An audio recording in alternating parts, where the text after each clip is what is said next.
ایک چیز دیکھیے کہ ایک موقع پر حضرت حنظلہ رضی اللہ تعالیٰ عنہ ان کے بارے میں حضرت ابوبکر صدیق رضی اللہ تعالیٰ عنہ نے یہ شکایت پیش کی کہ حنظلہ یہ بازاروں میں کہہ رہے کہ حنظلہ منافق ہو گیا ہے۔ آپ نے طلب فرمایا، فرشتہ بہت بڑی مخلوق ہے نا، آپ نے طلب فرمایا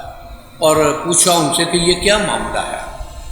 تو ان کا کہنا یہ تھا کہ جب ہم آپ کے پاس حاضر ہوتے ہیں تو ہماری کیفیت یہ ہوتی ہے کہ پرندے ہمارے سروں پر آ کر بیٹھیں،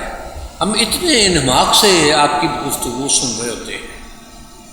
لیکن جو ہی ہم بازاروں میں جاتے ہیں ہماری سوچیں بدل جاتی ہیں، ہمارے عمل بدل جاتے ہیں۔ تو نبی کریم صلی اللہ علیہ وآلہ وبارک وسلم نے یہ ارشاد فرمایا کہ اگر تمہاری یہ کیفیت بازاروں میں رہے تو فرشتے تم سے سلام لینا اپنے لیے اعزاز جانیں۔ اب فرشتے سے بڑھ کر تو نہیں ہے کوئی،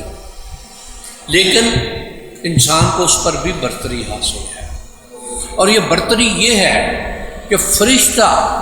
وہ مجسمہ ہے نیکی کا، اس میں گناہ کی صلاحیت ہی نہیں ہے، اس میں کیپیسٹی نہیں ہے کہ وہ شراب نہیں پی سکتا، وہ جوا نہیں کھیل سکتا، وہ زنا نہیں کر سکتا، اس میں یہ حیثیت، اس میں یہ کیپیسٹی نہیں ہے۔ انسان وہ ہے کہ جس میں ان سب چیزوں کی کیپیسٹی ہے، یہ پھر نہیں کرتا، اور اس لیے نہیں کرتا کہ میرے اللہ نے اسے حرام کر